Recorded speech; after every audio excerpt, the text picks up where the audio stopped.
So how did you get savers' money and invest it in a loss-making company? In 2010, the National Social Security Fund Management gave an 11 billion shillings loan to Uganda Clays Limited, disbursed at a 15% interest rate. The time management of Uganda Clays sought to set up a new factory in Mbale. Good idea, but badly executed. So the money they borrowed from us was not sufficient to put the factory that they had wanted to set up in the right place. Over 10 years down the road, not a single shilling has been paid back to the fund. In 2015, they were supposed to have commenced payment, and the interest and penalty had accrued up to that amount of 20 billion. The members of parliament were concerned that the company had for 3 consecutive years been making losses, a trend that continued even after the provision of the loan. Was this loan written off, yes or no? It was fully provided for. It hasn't been written off. It hasn't been written off. No. As I speak today, the company has turned around, the company has become profitable, and the company has reinstituted the loan on its books, and the company now is in a position to begin paying the loan. National Social Security Fund holds 32% shares in Uganda Clays Limited.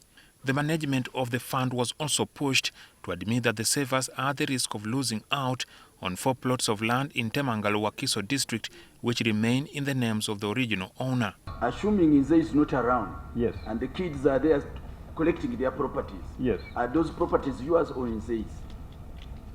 Well, they are not yours. Thank you.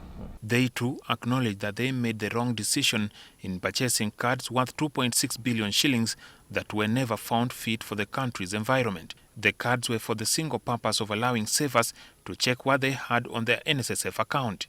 Do you have an example and do you have a performance, analysis of the cards? Is that system still there? The card was simply a mistake. Probably it is something that we should never have done. Okay, so even at the time the idea of the card was conceived, it was not possible that any member of the fund would walk to an ATM of a bank to check their balance. On the matter of 1 billion shillings which a member of the NSSF board, Dr. Samuel Moki, is said to have asked for unknown activities, Patrick Ayota told the committee that it was rejected. However, Ayota said that they previously had an agreement with both the National Organization of Trade Unions NOTU and the Central Organization of Free Trade Unions COFTU, which had an estimated 800 million shillings disbursed to them. The fund received the letter from COFTU, and as is the practice, a request for funding made to the fund does not mean that the funds are released. The fund did not act on the letter, and no monies were disbursed to COFTU. Last week, both Byarugaba and the Treasurer General of COFTU, Joseph Mbabazi, told the committee that the 2 trade unions received 100 million shillings from NSSF.